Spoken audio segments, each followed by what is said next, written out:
Hi students, chapter wise ആയിട്ടുള്ള important questions ആണ്. നമുക്ക് ഫസ്റ്റ് ചാപ്റ്ററിൽ വന്നിരിക്കുന്ന മീനിങ് ആൻഡ് ഡെഫിനേഷൻ നോട്ട് ചെയ്യാം. ഇതിൽ ഫങ്ഷണൽ കൺസെപ്റ്റ് ഒരിക്കൽ ചോദിച്ചിട്ടുണ്ട്. അതേപോലെ തന്നെ ഇനി പഠിക്കാനുള്ളത് ക്യാരക്ടറിസ്റ്റിക്സ്, മാനേജ്മെന്റിന്റെ ക്യാരക്ടറിസ്റ്റിക്സ് ഇമ്പോർട്ടൻ്റ് ആണ്. അതിൻ്റെ നേച്ചർ ഓഫ് മാനേജ്മെന്റ്. പിന്നെ നമുക്ക് നോക്കാനുള്ളത് management science as well as art എന്ന് ജസ്റ്റ് നോക്കി വയ്ക്കാം. അതേപോലെ തന്നെ ഫീച്ചേഴ്സ് പ്രൊഫഷനും അതേപോലെ തന്നെ അതിൻ്റെ ഫീച്ചേഴ്സ് എന്തൊക്കെയാണ്, മാനേജ്മെൻറ്റിൻ്റെ ഒരു പ്രൊഫഷനായി കണക്കാക്കാനുള്ള ഫീച്ചേഴ്സ് നോട്ട് ചെയ്യുക. ഇമ്പോർട്ടൻസ് ഓഫ് മാനേജ്മെൻറ്റ്, സ്കോപ്പ്, മാനേജ്മെൻറ്റുമായി റിലേറ്റ് ചെയ്തിരിക്കുന്ന എല്ലാ ക്വസ്റ്റ്യൻസും പഠിക്കുക. കാരണം എസ് എ ക്വസ്റ്റ്യൻ വരെ നമ്മളത് ചോദിച്ചത് കണ്ടതാണ്. ഇനി ഈ സ്കൂൾസ് ഓഫ് മാനേജ്മെൻറ്റ് തോട്ടിൽ ചോദിച്ച അപ്രോച്ച്, ക്ലാസിക്കൽ അപ്രോച്ച് ഒരിക്കലും ചോദിച്ചിട്ടുണ്ട്. അതേപോലെ തന്നെ സയൻറ്റിഫിക് മാനേജ്മെൻറ്റ് ഒന്ന് നോട്ട് ചെയ്ത് വെക്കുക. അഡ്മിനിസ്ട്രേറ്റീവ് മാനേജ്മെൻറ്റ് ചോദിച്ച് കണ്ടിട്ടുണ്ട്. അഡ്മിനിസ്ട്രേറ്റീവ് മാനേജ്മെൻറ്റ് അപ്പോൾ അത് ഇമ്പോർട്ടൻ്റ് ആണ്. ബ്യൂറോക്രസി ചോദിച്ചതാണ്. അപ്പോൾ ബ്യൂറോക്രാറ്റിക് മാനേജ്മെൻറ്റ് എന്താണ്, അതിൻ്റെ ക്യാരക്ടറിസ്റ്റിക്സ്, അഡ്വാൻറ്റേജസ്, ലിമിറ്റേഷൻസ് നോട്ട് ചെയ്യുക. നിയോ ക്ലാസിക്കൽ അപ്രോച്ച് ചോദിച്ച ക്വസ്റ്റ്യൻ ആണ്. അപ്പോൾ എന്താണ് അതിൻ്റെ അപ്രോച്ച് എന്നുള്ളതും അതിൻ്റെ ലിമിറ്റേഷൻസ് ഇവിടെ പറയുന്നുണ്ട്. ആ കാര്യങ്ങൾ ഹ്യൂമൻ റിലേഷണൽ അപ്രോച്ച് ഇതുവരെ ചോദിച്ചിട്ടില്ല, അപ്പോൾ അതുകൊണ്ട് ചോദിക്കാൻ ചാൻസ് ഉള്ളത് തന്നെയാണ്. അപ്പോൾ അതിൻ്റെ ഫീച്ചേഴ്സ് നോട്ട് ചെയ്യാം. ബിഹേവിയറൽ അതിൻ്റെ ലിമിറ്റേഷൻസ് നോട്ട് ചെയ്യാം. പിന്നെ ബിഹേവിയറൽ അപ്രോച്ച് ചോദിച്ച ക്വസ്റ്റ്യൻ ആണ്. അപ്പോൾ ആ ഒരു കാര്യം, അപ്പോൾ ഇതിലത്തെ ഓരോ കാര്യങ്ങൾ എലമെൻറ്റ്സ് എന്താണെന്നുള്ളത് നോട്ട് ചെയ്യാം. അത്രയും കാര്യങ്ങൾ ഈ ഒരു ഡിഫറെൻറ്റ് സ്കൂൾസ് ഓഫ് തോട്ടിൽ വന്ന കാര്യങ്ങളാണ് ഇപ്പോൾ ഈ പറയുന്നത്. അപ്പോൾ അതെന്തായാലും ഒന്ന് നോട്ട് ചെയ്ത് വയ്ക്കുക. അതിന് ഷുവറായിട്ടും ഒരു ക്വസ്റ്റ്യൻ നമുക്ക് പ്രതീക്ഷിക്കാം, ഏതെങ്കിലും ഒരു ക്വസ്റ്റ്യൻസ്. ഇനി നെക്സ്റ്റ് പറയുന്നത് സിസ്റ്റം അപ്രോച്ച് ചോദിച്ച് കണ്ടിട്ടില്ല, അപ്പോൾ ചാൻസ് ഉള്ളതാണ്. സിസ്റ്റം അപ്രോച്ച്, അതിൻ്റെ ഫീച്ചേഴ്സ്, അതേപോലെ merit, limitations. Situational approach, contingency or situational approach ചോദിച്ചതാണ്. അപ്പോൾ ഈ 4 ക്വസ്റ്റ്യൻ പേപ്പർ നമ്മൾ നോക്കിയപ്പോൾ തന്നെ അതിൽ നിന്ന് സിറ്റുവേഷണൽ മാനേജ്മെൻറ്റ്, അതിൻ്റെ ഫീച്ചേഴ്സ്, സിസ്റ്റം അപ്രോച്ചും കണ്ടിജൻസി അപ്രോച്ചും എന്തായാലും നോട്ട് ചെയ്യാം.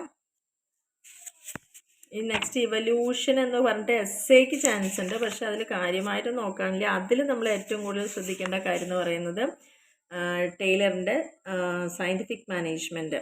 അതെന്തായാലും നന്നായിട്ട് ഒന്ന് നോട്ട് ചെയ്യാം. സയൻറ്റിഫിക് മാനേജ്മെൻറ്റ് അതിലത്തെ ഒരു ക്വസ്റ്റ്യൻ നമ്മളോട് ചോദിച്ചിരുന്നു 2 മാർക്കിന്, വാട്ട് ഈസ് മെൻ്റൽ റെവല്യൂഷൻ. അപ്പോൾ അതുകൊണ്ട് ഇമ്പോർട്ടൻ്റ് ആണ്. സയൻറ്റിഫിക് മാനേജ്മെൻറ്റും അതിൻ്റെ ഫീച്ചേഴ്സ് നന്നായിട്ട് പഠിക്കുക. മോഷൻ സ്റ്റഡി എന്താ ക്വസ്റ്റ്യൻ ചോദിക്കാം, ടൈം സ്റ്റഡി എന്താ ചോദിക്കാം, ഫാറ്റിക് സ്റ്റഡി, ഇതൊക്കെ സ്റ്റാൻഡേർഡൈസേഷൻ കൊണ്ട് ഉദ്ദേശിക്കുന്നത് എന്താണ്.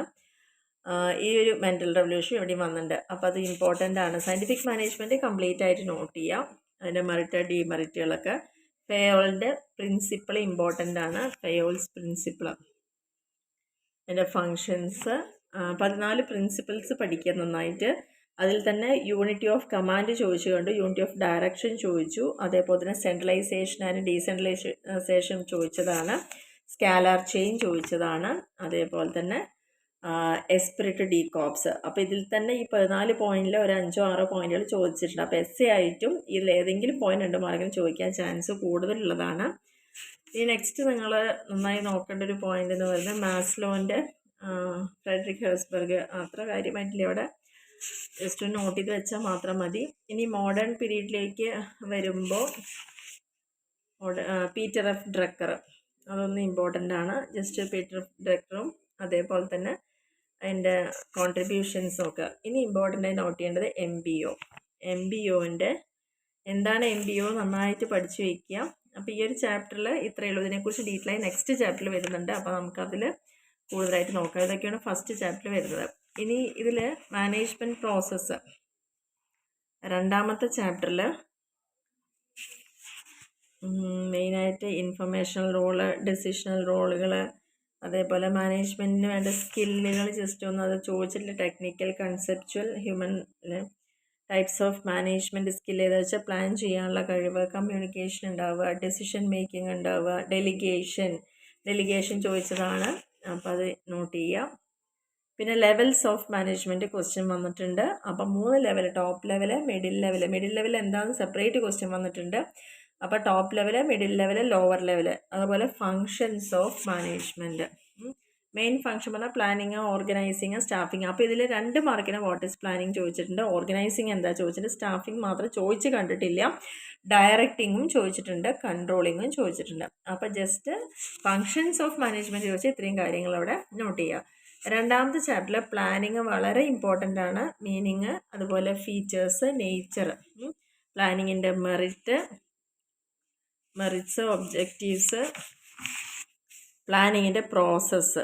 ഇത് എസ് ആയിട്ട് ചോദിച്ച കാര്യങ്ങളാണ്, പ്ലാനിങ്ങിൻ്റെ പ്രോസസ്സ്. ഇനി ഫീച്ചേഴ്സ് ഓഫ് ബിസിനസ്, ഒബ്ജക്റ്റീവ്സ് എന്താണ്, അതിൻ്റെ ഫീച്ചേഴ്സ്, മെറിറ്റ്സ്.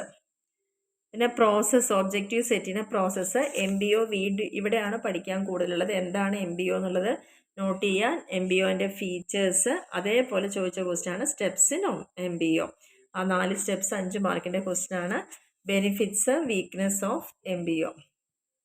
MBOൻ്റെ കംപ്ലീറ്റ് ആയിട്ട് നോക്കുക. പിന്നെ ചോദിച്ച ക്വസ്റ്റ്യൻ ആണ് ടൈപ്സ് ഓഫ് പ്ലാന്. പോളിസി എന്താ ചോദിച്ചിട്ടുണ്ട്, പോളിസിയുടെ ക്യാരക്ടറിസ്റ്റിക്സ്, പ്രൊസീജിയേഴ്സ്, റൂള് പഠിക്കുക. സ്ട്രാറ്റജി എന്താ ചോദിച്ചിട്ടുണ്ട്, programme, budget. Types of plan ചോദിച്ചിട്ടില്ല. ഫോർമൽ പ്ലാനിങ് എന്താണ്, അതിൻ്റെ അഡ്വാൻറ്റേജ് ചോദിച്ചിട്ട്. ഇൻഫോർമൽ ചോദിച്ച ക്വസ്റ്റ്യൻ ആണ്. അപ്പോൾ ഇതെല്ലാം നോട്ട് ചെയ്യുക. Long term, levels of management, അതിൽ സ്ട്രാറ്റജിക് പ്ലാനിങ് എന്താണെന്ന് ചോദിച്ചിട്ടുണ്ട്. Intermediate planning, operational. ഇനി ഇത് ചോദിച്ച ക്വസ്റ്റ്യൻ ആണ് സ്റ്റാൻഡിങ് പ്ലാനും സിംഗിൾ യൂസ് പ്ലാനും എന്താണെന്നുള്ളത്. അപ്പോൾ അതൊക്കെ നോട്ട് ചെയ്യുക ക്വസ്റ്റ്യൻസ്. സ്ട്രാറ്റജിക്കിൻ്റെ ക്യാരക്ടറിസ്റ്റിക്സ്, സ്ട്രാറ്റജിക്കിൻ്റെ planning process, benefits. Strategic planning complete ആയിട്ട് നോട്ട് ചെയ്യുക, ഇതുവരെ ചോദിച്ചിട്ടില്ല. Planning premises, importance of planning, limitations of planning, ഇതൊക്കെ essay ക്വസ്റ്റ്യൻ ആയിട്ട് ചോദിച്ച കാര്യങ്ങളാണ്. ഇത്രയാണ് 3rd ചാപ്റ്ററിൽ നോക്കാനുള്ളത്. ഇനി ചാപ്റ്റർ 4ൽ ഓർഗനൈസിങ്ങിൽ ഫസ്റ്റ് പഠിക്കേണ്ട ഓർഗനൈസേഷൻ എന്താണ്, ഓർഗനൈസിങ്, അതിൻ്റെ മീനിങ് ആൻഡ് ഡെഫിനേഷൻ ഒന്ന് പഠിച്ചു വയ്ക്കുക. അതിൻ്റെ നേച്ചർ, ഓർഗനൈസിങ്ങിൻ്റെ സ്റ്റെപ്സ് ഇമ്പോർട്ടൻ്റ് ആണ്. Importance of organisation, principles of organisation. ഇതൊന്നും ചോദിച്ചിട്ടില്ല ഇതുവരയ്ക്ക്, അപ്പോൾ ചോദിക്കാൻ ചാൻസ് ഉണ്ട്. ഫോർമൽ ഓർഗനൈസേഷൻ എന്താണ്, ഇൻഫോർമൽ ഓർഗനൈസേഷൻസ് എന്താണ്, ഡിഫറൻസ് പഠിച്ചോളാം. Distinction between formal and informal organisation. ഇനി ഡിവിഷൻ ഓഫ് ലേബറും വർക്ക് സ്പെഷ്യലൈസേഷനും. എന്താണ് വർക്ക് സ്പെഷ്യലൈസേഷൻ, അതിൻ്റെ അഡ്വാൻറ്റേജസ്, ഡിസഡ്വാൻറ്റേജസ് നോട്ട് ചെയ്യുക. ഡിവിഷൻ ഓഫ് ലേബർ ഇതൊന്നും ചോദിച്ച് കണ്ടിട്ടില്ല, അപ്പോൾ ചാൻസ് ഉണ്ട്. ഓർഗനൈസേഷൻ്റെ സ്ട്രക്ചർ ചോദിച്ച ക്വസ്റ്റ്യൻ ആണ്. അപ്പോൾ സ്ട്രക്ചർ എന്താണ്, എന്തൊക്കെ ഫാക്ടേഴ്സ് ഡിറ്റർമിൻ ചെയ്യേണ്ടത്, എത്ര ടൈപ്പ് ഓർഗനൈസേഷൻ, അതിൽ ലൈൻ ഓർഗനൈസേഷൻ ചോദിച്ച ക്വസ്റ്റ്യൻ ആണ്. അതിൻ്റെ ഫീച്ചേഴ്സ്, അതിൻ്റെ മെറിറ്റ്സ് പഠിച്ചോളാം.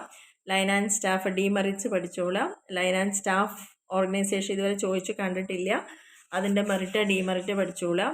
ഡിഫറൻസ് പഠിച്ചോളാം, line and staff organisation. Functional organisation ചോദിച്ചതാണ്, അതിൻ്റെ അഡ്വാൻറ്റേജ്, ഡിസഡ്വാൻറ്റേജസ്, അതിൻ്റെ ഡിഫറൻസുകൾ നോട്ട് ചെയ്യാം. സ്പാൻ ഓഫ് മാനേജ്മെൻറ്റ് ചോദിച്ചിട്ടുണ്ട്, എന്തൊക്കെ ഫാക്ടേഴ്സാണ് ചോദ്യം വന്നിട്ടുണ്ട്. എന്താണ് ഡെലിഗേഷൻ ഓഫ് അതോറിറ്റി, 2-3 വട്ടം റിപ്പീറ്റ് ചെയ്തൊരു ക്വസ്റ്റ്യൻ ആണ്, അത് പഠിക്കുക. അതോറിറ്റി എന്താണ്, ടൈപ്സ് ഓഫ് അതോറിറ്റി, അതോറിറ്റിയും റെസ്പോൺസിബിലിറ്റിയും നന്നായിട്ട് പഠിക്കുക. അതിൻ്റെ ഡിഫറൻസ് നോട്ട് ചെയ്യാം. അതുപോലെ ഡെലിഗേഷൻ പ്രിൻസിപ്പിൾസ് ഏതൊക്കെയാണെന്നുള്ളതും ഇമ്പോർട്ടൻസ്. സെൻട്രലൈസേഷൻ ചോദിച്ച ക്വസ്റ്റ്യൻ ആണ്. ഇത് രണ്ടും ചോദിച്ചിട്ടുണ്ട്, സെൻട്രലൈസേഷനും ഡീസെൻട്രലൈസേഷനും. അപ്പോൾ അത് കാരണം ആ ഒരു ഡിഫറൻസ് നോട്ട് ചെയ്യുക. ഡെലിഗേഷനും ഡീസെൻട്രലൈസേഷനും തമ്മിലുള്ള വ്യത്യാസങ്ങൾ. ലിമിറ്റേഷൻസ്. നെക്സ്റ്റ് ചോദിച്ചൊരു ക്വസ്റ്റ്യൻ ആണ് വാട്ട് ഈസ് ഡിപ്പാർട്ട്മെൻറ്റേഷൻ. 2 മാർക്സിൽ ചോദിച്ചതാണ്. അപ്പോൾ അതിൽ അതിൻ്റെ മെറിറ്റ് ഡിമെറിറ്റ് ജസ്റ്റ് ഒന്ന് അത് നോട്ട് ചെയ്യുക, അത്ര മാത്രമാണ് അവിടെ പഠിക്കാനുള്ളൂ.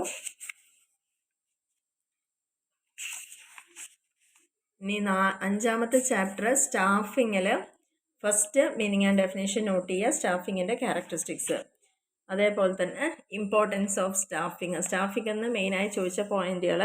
ഫാക്ടേഴ്സ് അഫക്റ്റിംഗ് സ്റ്റാഫിംഗ് കാരണം നമ്മൾ ഏറ്റവും ലാസ്റ്റ് ചെയ്ത ക്വസ്റ്റ്യൻ പേപ്പറാണ് സ്റ്റാഫിങ്ങിനെ കുറിച്ച് ഡീറ്റെയിൽ ആയിട്ടൊരു essay ക്വസ്റ്റ്യൻ വന്നത്. ഇൻറ്റേർണൽ ഫാക്ടേഴ്സ്, അതേപോലെ തന്നെ സ്റ്റാഫിംഗ് ഫംഗ്ഷനിൽ ചോദിച്ച ക്വസ്റ്റ്യൻ ആണ്. ജോബ് ഡിസ്ക്രിപ്ഷനും അതേപോലെ ജോബ് അനാലിസിസ് ഇതുവരെ ചോദിച്ചിട്ടില്ല, അപ്പോൾ ചാൻസ് ഉണ്ട്. ജോബ് അനാലിസിസിൻ്റെ പ്രോസസ്സ് നോട്ട് ചെയ്തോളുക. അതിൻ്റെ യൂസസ്, ജോബ് അനാലിസിസ് ചോദിച്ച ക്വസ്റ്റ്യൻ. അതിൻ്റെ methods used in job analysis ഏതൊക്കെ മെത്തേഡ്സുകളാണ്. അപ്പോൾ ഇതിൽ ചോദ്യം വരാം, എന്താണ് ക്വസ്റ്റ്യനെയർ, ചെക്ക് ലിസ്റ്റ് എന്താണ്, അങ്ങനെ 2-3 ക്വസ്റ്റ്യൻസ് അവിടെ ചോദിക്കാം. ചോദിച്ച ക്വസ്റ്റ്യൻ ജോബ് ഡിസ്ക്രിപ്ഷൻ ചോദിച്ച ക്വസ്റ്റ്യൻ ആണ്. ജോബ് ഡിസ്ക്രിപ്ഷനും അതിൻ്റെ കണ്ടൻറ്റുകൾ, ക്യാരക്ടറിസ്റ്റിക്സ് വളരെ ഇമ്പോർട്ടൻ്റ് ആയിട്ടുള്ള ടോപ്പിക്കാണ്. ജോബ് സ്പെസിഫിക്കേഷൻ, അപ്പോൾ നമ്മളോട് ചോദിച്ചിരിക്കുന്ന ജോബ് ഡിസ്ക്രിപ്ഷൻ ചോദിച്ചിട്ടുണ്ട്, ജോബ് സ്പെസിഫിക്കേഷൻ വന്നിട്ടില്ല ഇതുവരെ. അപ്പോൾ ചാൻസ് ഉള്ളൊരു ക്വസ്റ്റ്യൻ ആണ്. കണ്ടൻസ് എന്താണ്, പിന്നെ what is man power planning 2 മാർക്സിന് ചോദിച്ച ക്വസ്റ്റ്യൻ ആണ്. മാൻ പവർ പ്ലാനിങ് ഇമ്പോർട്ടൻ്റ് ആണ്, നോട്ട് ചെയ്യുക അതിൻ്റെ എല്ലാ കാര്യങ്ങളും. പിന്നെ വളരെ ഇമ്പോർട്ടൻ്റ് ആയ ടോപ്പിക്കാണ് റിക്രൂട്ട്മെൻറ്റ് ആൻഡ് സെലക്ഷൻ. പല തവണ ചോദിച്ചൊരു ക്വസ്റ്റ്യൻ ആണ്. എസ് ആയിട്ട് പോലും റിക്രൂട്ട്മെൻറ്റിൻ്റെ 2 സോഴ്സുകൾ ചോദിച്ചിട്ടുണ്ട്, ഇൻറ്റേർണലും എക്സ്റ്റേണലും. അതിൽ ചോദിച്ചത് എക്സ്റ്റേണലിൽ മാത്രം എത്ര സോഴ്സ് ഉണ്ടെന്ന് ചോദിച്ചത്. പക്ഷേ ഇതെന്തായാലും ഒരു S question internal and external ചോദിച്ചാൽ എഴുതാൻ പാകത്തിന് തന്നെ പഠിക്കുക. ട്രാൻസ്ഫർ എന്താണ്, പ്രൊമോഷൻ എന്താണ്, ഇത് പഠിക്കുമ്പോൾ നമുക്ക് 2 മാർക്കിൻ്റെ ക്വസ്റ്റ്യൻസും അതേപോലെ 5 മാർക്കിനൊക്കെ അറ്റൻഡ് ചെയ്യാൻ പറ്റുന്നതാണ് ഇതിൻ്റെ ഒരു ഗുണം. അപ്പോൾ അതിൻ്റെ മെറിറ്റ്സും ഡിമെറിറ്റ്സും പിന്നെ എക്സ്റ്റേണൽ സോഴ്സ് മാത്രമായിട്ട് എടുത്ത് ചോദിച്ചിട്ടുണ്ട്. അപ്പോൾ അതെന്തായാലും ഒന്ന് നോട്ട് ചെയ്ത് പഠിക്കുക എന്നുള്ളതാണ്. അതിൻ്റെ മെറിറ്റ്സ്, ഡിമെറിറ്റ്സ്, പിന്നെ സെലക്ഷൻ എന്താണെന്ന് ചോദിച്ചിട്ടുണ്ട് ക്വസ്റ്റ്യൻ. സെലക്ഷൻ്റെ ആ പ്രോസസ്സ് നോട്ട് ചെയ്തോളൂ. ഈ ഒരു 11 പോയിൻ്റ് നോട്ട് ചെയ്യുക. പിന്നെ ഇൻഡക്ഷൻ ഇതുവരെ ചോദിച്ച് കണ്ടിട്ടില്ല. അപ്പോൾ selection and placement difference note ചെയ്യുക. വാട്ട് ഈസ് ഇൻഡക്ഷൻ 2 മാർക്സിന് ചോദിക്കാൻ ചാൻസ് കൂടുതലുള്ളൊരു ക്വസ്റ്റ്യൻ ആണ്. എന്തൊക്കെയാണ് സെലക്ഷൻ ടെസ്റ്റുകൾ എന്നറിയപ്പെടുന്നത്? ഇൻ്റലിജൻസ് ടെസ്റ്റ്, ആപ്റ്റിറ്റ്യൂഡ്, ട്രേഡ് ടെസ്റ്റുകൾ. ഡിഫറൻസ് പഠിച്ചോളാം നിർബന്ധമായിട്ടും. റിക്രൂട്ട്മെൻറ്റ് ആൻഡ് സെലക്ഷൻ എന്തായാലും പഠിക്കാം. 2 മാർക്സിന് ചോദിച്ച ക്വസ്റ്റ്യൻ ആണ് വാട്ട് ഈസ് ട്രെയിനിങ്, അതിൻ്റെ ഒബ്ജക്റ്റീവ്സ് എന്താണ്, അതിൻ്റെ ഇമ്പോർട്ടൻസ് എന്താണ്. ഇതെല്ലാം വളരെ വളരെ ഇമ്പോർട്ടൻ്റ് ആയിട്ടുള്ള ടോപ്പിക്കുകളാണ്. ടൈപ്സ് ഓഫ് ട്രെയിനിങ് അതിൽ ചോദിക്കാൻ ചാൻസ് കൂടി. ഇൻഡക്ഷൻ ട്രെയിനിങ് ചോദിക്കാം, ഓറിയൻറ്റേഷൻ അല്ലെങ്കിൽ എന്താണ് റിഫ്രഷർ ട്രെയിനിങ്, ക്രാഫ്റ്റ് ട്രെയിനിങ് എന്താണ്, ഇത് നോക്കുക. ചോദ്യം നമുക്ക് എക്സ്പെക്റ്റ് ചെയ്യാവുന്നതാണ്. ഇനി നെക്സ്റ്റ് ചാപ്റ്റർ 6 ഡയറക്ഷൻ എന്താണ് ഡയറക്ഷൻ, അതൊരു ക്വസ്റ്റ്യൻ നമുക്ക് ഇതുവരെ കാണാത്തതായിരുന്നു. അതും കൂടി ലാസ്റ്റ് ഒരു ക്വസ്റ്റ്യൻ പേപ്പറിൽ നമ്മൾ കണ്ടു. 2 മാർക്സിന് ചോദിക്കാം ഡയറക്ഷൻ എന്താണ്, അതിൻ്റെ features, principles of direction, importance note ചെയ്തോളുക ഡയറക്ഷൻ്റെ. വാട്ട് ഇസ് സൂപ്പർവിഷൻ, 2 മാർക്കിൻ്റെ ക്വസ്റ്റ്യൻ എന്താണ് സൂപ്പർവിഷൻ, ഒരു സൂപ്പർവൈസറുടെ ക്വാളിറ്റി. ഇവിടെ എല്ലാ ഡിസ്റ്റിങ്ഷനും അതുവരെ ഡിഫറൻസ് ചെയ്യേണ്ട പോയിന്റുകളെല്ലാം പഠിച്ചോളൂ. ഡയറക്ഷൻ, സൂപ്പർവിഷൻ എന്താണെന്നുള്ളത്. കോർഡിനേഷൻ 2 മാർക്സിൻ്റെ ക്വസ്റ്റ്യൻ, അതിൻ്റെ ഫീച്ചേഴ്സ്, പ്രിൻസിപ്പിൾസ്. കോർഡിനേഷനും കോപ്പറേഷനും അതിൻ്റെ സ്റ്റെപ്സ് നോട്ട് ചെയ്തോളുക. കോർഡിനേഷൻ്റെ സ്റ്റെപ്പ്, അതേപോലെ difference between coordination and cooperation. Next controlling എന്ന് ചോദിച്ച ക്വസ്റ്റ്യൻ ആണ്. എസ് ക്വസ്റ്റ്യൻ ആയിട്ടും 2 മാർക്കിന് വാട്ട് ഈസ് കൺട്രോളിംഗ് ചോദിച്ചിട്ടുണ്ടായിരുന്നു. അപ്പോൾ 2 മാർക്സിന് അതിൻ്റെ ഫീച്ചേഴ്സ് ചോദിച്ചിട്ടുണ്ടായിരുന്നു. ഇമ്പോർട്ടൻസ് വളരെ പ്രാധാന്യമുള്ള ഒരു ഭാഗമാണ്. സ്റ്റെപ്സ് അതാണ് 5 മാർക്കിൻ്റെ ക്വസ്റ്റ്യൻ. അല്ലെങ്കിൽ എസ് ക്വസ്റ്റ്യൻ ആയിട്ട് ചോദിച്ചിട്ടുണ്ട് എന്തൊക്കെയാണ് സ്റ്റെപ്സ് വരുന്നത്. അപ്പോൾ അങ്ങനെ എസ് ആയിട്ട് ചോദിക്കുന്ന സമയത്ത് എന്താണ് ആ ഒരു കൺട്രോളിംഗ് എന്താണെന്നുള്ളതും അതിൻ്റെ ജസ്റ്റ് ഫീച്ചേഴ്സും അതിൻ്റെ സ്റ്റെപ്സും ഒക്കെ നോട്ട് ചെയ്യാം. അതിൻ്റെ ഒബ്ജക്റ്റീവ്സ്, ലിമിറ്റേഷൻസ് വളരെ ഇമ്പോർട്ടൻ്റ് ആയ ടോപ്പിക്കാണ്. ടൈപ്സ് ഓഫ് കൺട്രോളിങ്, എത്ര തരത്തിലുള്ള കൺട്രോളിങ് ഉണ്ട് എന്നുള്ളത്. ഫീഡ്ബാക്ക് കൺട്രോൾ ചോദിച്ച ക്വസ്റ്റ്യൻ ആണ്. 2 മാർക്സിന് ചോദിച്ചാൽ ഫീഡ്ബാക്ക് കൺട്രോൾ എന്താണെന്നുള്ളത്. കൺട്രോളിങ്ങിൻ്റെ ടെക്നിക്ക് ഇമ്പോർട്ടൻ്റ് ആണ്. ബഡ്ജറ്ററി കൺട്രോള്, അതേപോലെ തന്നെ ആ ബഡ്ജറ്ററി കൺട്രോളിൻ്റെ requisites, limitations. What is 2 marks ചോദിക്കാം. വാട്ട് ഇസ് കോസ്റ്റ് കൺട്രോൾ ചോദിക്കാം. ബ്രേക്ക് ഈവൻ അനാലിസിസ് 2 മാർക്സിന് ചോദിക്കാം. വാട്ട് ഇസ് സ്റ്റാൻഡേർഡ് കോസ്റ്റിംഗ് ചോദിക്കാം. ഫിനാൻഷ്യൽ കൺട്രോൾ എന്താണ്, ഫിനാൻഷ്യൽ റേഷ്യോ അനാലിസിസ് എന്താണെന്നൊക്കെ 2 മാർക്സിന് ചോദിക്കാം. മോഡേൺ മെത്തേഡ് മാനേജ്മെൻറ്റ് ഓഡിറ്റ് എന്താണ് 2 മാർക്സിന് ചോദിക്കാം. PERT പെർട്ട് എന്ന് പറഞ്ഞിട്ട് പ്രോഗ്രാം ഇവാലുവേഷൻ റിവ്യൂ, ഇതൊക്കെ 2 മാർക്സിന് ചോദിക്കാൻ ചാൻസ് കൂടുതലാണ്. അല്ലെങ്കിൽ മോഡേൺ മെത്തേഡായിട്ട് 5 മാർക്കിനൊക്കെ ചോദിക്കാം. ക്രിട്ടിക്കൽ പാത്ത് മെത്തേഡ് എന്താണ്, ഇൻഫർമേഷൻ കൺട്രോൾ, ക്വാളിറ്റി കൺട്രോൾ ടെക്നിക്കുകൾ, അതെല്ലാം ഇമ്പോർട്ടൻ്റ് ആയിട്ടുള്ള ടോപ്പിക്കാണ്. പിന്നെ മോഡേൺ പ്രാക്ടീസസ് വളരെ ഇമ്പോർട്ടൻ്റ് ആയ ടോപ്പിക്കാണ്. 8ാമത്തെ TQM നമ്മൾ 2-3 വട്ടം റിപ്പീറ്റ് ചെയ്ത് കണ്ടൊരു ക്വസ്റ്റ്യൻ ആണ്. എന്താണ് TQM പഠിച്ചോളുക. TQMൻ്റെ മീനിങ് ആൻഡ് ഡെഫിനേഷൻ നോട്ട് ചെയ്യുക. TQMൻ്റെ കൺസെപ്റ്റ് ജസ്റ്റ് നോക്കുക. കണ്ടിന്യൂസ് ഇംപ്രൂവ്മെൻ്റ് ആണ്, കസ്റ്റമർ ഫോക്കസ് ഉണ്ട്, എംപ്ലോയീനെ എംപവർ ചെയ്യുന്നുണ്ട്. അതേപോലെ തന്നെ ടീം ആയിട്ടുള്ളൊരു അപ്രോച്ചിൻ്റെ ക്വാളിറ്റി സർക്കിൾ 2 മാർക്സിന് ചോദിക്കാൻ ചാൻസ് ഒരു ക്വസ്റ്റ്യൻ ആണ്. എന്താണ് ക്വാളിറ്റി സർക്കിൾ. പിന്നെ എംപ്ലോയിയുടെ ഇൻവോൾവ്മെൻ്റ് ആണ് അതിൽ വരുന്നത്, മാനേജ്മെൻറ്റ് ഇൻവോൾവ്, ഇത്രയും കാര്യങ്ങളാണ് TQMമായി ബന്ധപ്പെട്ട് വരുന്നത്. പക്ഷേ അതിൽ തന്നെ ക്വാളിറ്റി സർക്കിൾ 2 മാർക്സിനൊക്കെ ചോദിക്കാം. TQMൻ്റെ ടൂള് വളരെ വളരെ ഇമ്പോർട്ടൻ്റ് ആണ്, ഇതുവരെ ചോദിച്ചിട്ടില്ല. അപ്പോൾ ചോദിക്കാൻ നല്ല ചാൻസ് ഉള്ളൊരു കാര്യമാണ് TQM ടൂൾസ്. അതിൽ പ്രോസസ് മാപ്പ്, പോക്കെ, യോക്ക്, ആ പോയിന്റുകളെല്ലാം ജസ്റ്റ് ഒന്ന് പഠിച്ചു വയ്ക്കുക. ബെഞ്ച് മാർക്കിംഗ് എന്താണെന്ന് ചോദിക്കാം. അതേപോലെ ബ്രെയിൻ സ്റ്റോമിങ് എന്താണെന്ന് 2 മാർക്സിന് ചോദിക്കാം. അഫിനിറ്റി ഡയഗ്രാം എന്താണ്, അതൊക്കെ 2 മാർക്സിന് ചോദിക്കാം. എസ് എ ക്വസ്റ്റ്യൻ നല്ല ചാൻസുള്ളൊരു ഭാഗം തന്നെയാണിത്. അഡ്വാൻറ്റേജസ്, ഡിസഡ്വാൻറ്റേജസ് നിർബന്ധമായും TQയുമായി ബന്ധപ്പെട്ട TQMൻ്റെ എല്ലാ കാര്യങ്ങളും നന്നായിട്ട് പഠിച്ചു വയ്ക്കുക. ഇത് അടുത്ത മെത്തേഡാണ് കെയ്സൺ മെത്തേഡ്. ഉറപ്പായും ചോദിച്ചൊരു ക്വസ്റ്റ്യനാണ് കെയ്സൺ മെത്തേഡ് എന്താണെന്നുള്ളത്.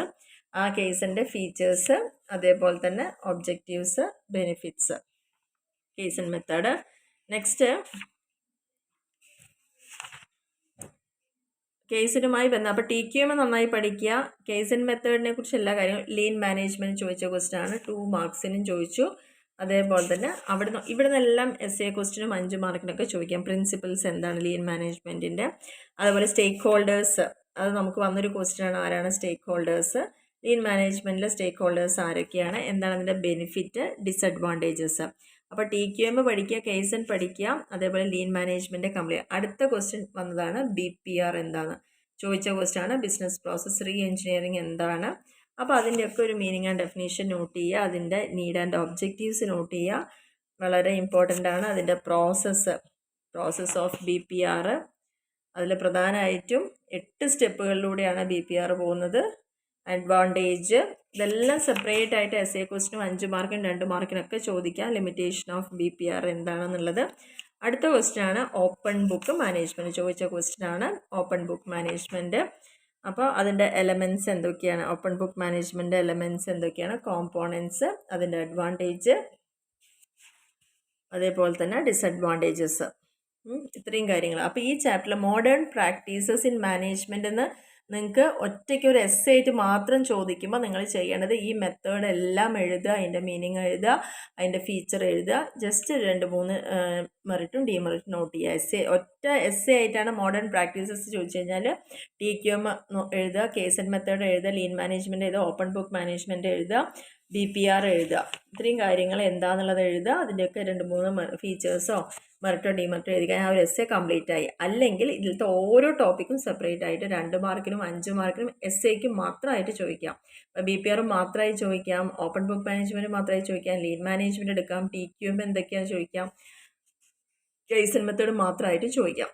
ഇനി ഈ ഒരു last topic chapter 9 ethics and social റെസ്പോൺസിബിലിറ്റിയാണ്. അപ്പം എന്തായാലും പഠിക്കേണ്ട ഒരു ക്വസ്റ്റ്യനാണ് what is ethics. Managerial ethics എന്താണെന്ന് പഠിച്ചോളാം. എത്തിക്സ് എന്ന് പരമാവധി ടൈപ്സ് ഓഫ് മാനേജറിയൽ എത്തിക്സ്, ഇത് ചോദിച്ചൊരു ക്വസ്റ്റ്യനാണ്. മാനേജറിയൽ എത്തിക്സ് എന്താണെന്നുള്ളത്, അതിൻ്റെ ഇമ്പോർട്ടൻസ്. ഈ നെക്സ്റ്റ് 2 മാർക്സിൽ ചോദിക്കുന്ന ക്വസ്റ്റ്യനാണ് വാട്ട് ഇസ് ബിസിനസ് എത്തിക്സ്. അപ്പോൾ ആ ഒരു ബിസിനസ് എത്തിക്സ് എന്താണെന്ന് പഠിച്ചോളാം. അതിനെ അഫക്റ്റ് ചെയ്യുന്ന ഈ എത്തിക്സിനെ, ഡിസിഷൻ മേക്കിങ്ങിൽ എത്തിക്സിനെ അഫക്റ്റ് ചെയ്യുന്ന ഈ 3 കാര്യങ്ങൾ പ്രധാനമായിട്ട് പഠിക്കുക. ഇൻഡിവിജ്വൽ ഫാക്ടേഴ്സ്, അതേപോലെ തന്നെ സിറ്റുവേഷണൽ ഫാക്ടേഴ്സ്, പിന്നെ അതർ ഫാക്ടേഴ്സ്. അതെന്തായാലും നിർബന്ധമായിട്ടും 3 ഫാക്ടേഴ്സ് പഠിച്ചോളാം. വാട്ട് ഈസ് എത്തിക്കൽ ഇഷ്യൂ ചോദിച്ച ക്വസ്റ്റ്യനാണ്. എത്തിക്കൽ ഇഷ്യൂ എന്താണെന്നുള്ളത്, അപ്പോൾ അതുമായി ബന്ധപ്പെട്ട് വരുന്ന കാര്യങ്ങൾ അതിലൊരു 11 പോയിൻ്റ് പറയുന്നുണ്ട്, പഠിച്ചോളൂ.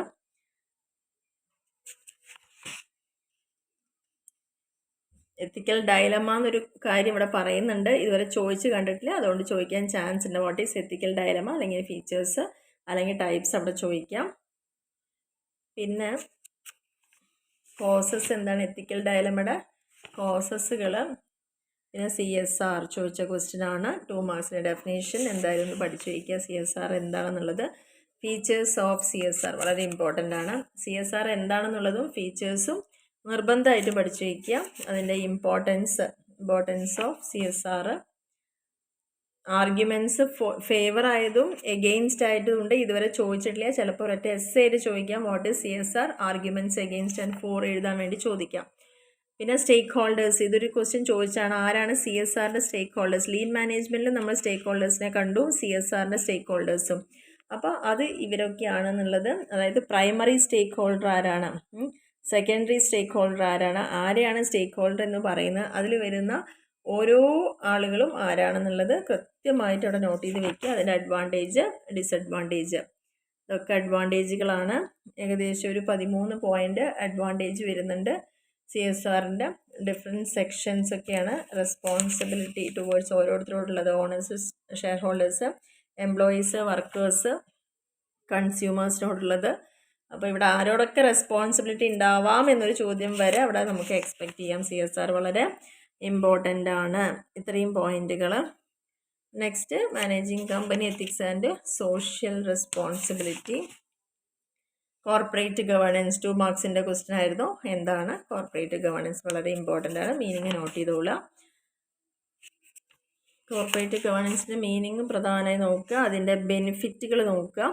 Benefits of corporate governance. ഇനി ഇന്ത്യൻ എത്തോസ് എന്ന് പറഞ്ഞിട്ട് കാണിക്കുന്നുണ്ട്. സ്പിരിറ്റ് എത്തോസ് എന്താണ്? Indian ethos for management.